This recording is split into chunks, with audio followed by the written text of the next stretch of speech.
you know, for all the crap that's on television, in my humble opinion, it's an amazing medium, and that, I mean, any kind of public, music, the arts, for me, I've always thought, like, are a powerful way to get messages across. They've kept me living insane. So for Grey's, I do feel like that's one of the great things that you can do. And, like, I mean, we were so inundated with reality television, people, like, you know, eating worms for money, that you're like, okay, it's where the culture could be going. Or what you could do is put, I think, socially relevant issues into storylines and, you know, make it topical. And topical issues, yeah, and still make it entertaining, funny, dramatic, and hopefully interesting. And I think that, you know, Shonda Rhimes, who created our show, is African American, and she is always asked, and we're often asked, well, why, you know, we get, you know, the diversity of the cast and everything is talked about, and she always says she just sort of, she wrote a show, she didn't write it and ask permission if, you know, there could be a, you know, African American chief of staff in the hospital, and that she didn't ask ABC that, she just wrote it, and they did, and we cast it, and we did it, and she does the same thing with storylines, I feel.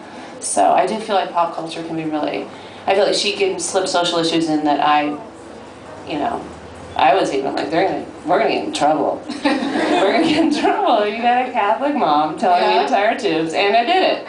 Like, people are gonna write, and whatever, if they do write letters, it's like, bring it. So I think you can, you know, you can do that, So to go back to basically what you were talking about, the Catholic mother who did, you know, go and have a secret procedure to tie her tubes, how do you align with Addison's actions and beliefs with that procedure?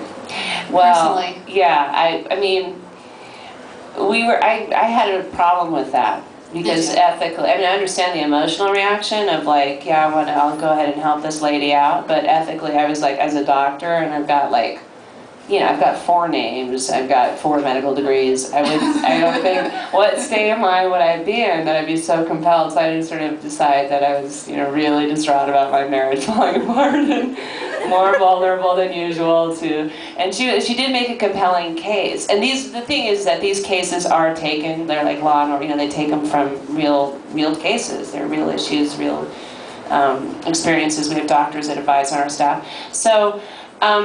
It wasn't that out of the realm of reason, but in reality, I would have had a lawsuit, and I would have been disbarred, whatever, not disbarred, but whatever they do to doctors, thrown away in doctor jail. Yeah. So I think I would have differed and encouraged her to have an honest dialogue with her husband and said, you know, whatever, just do it, and you know, whatever.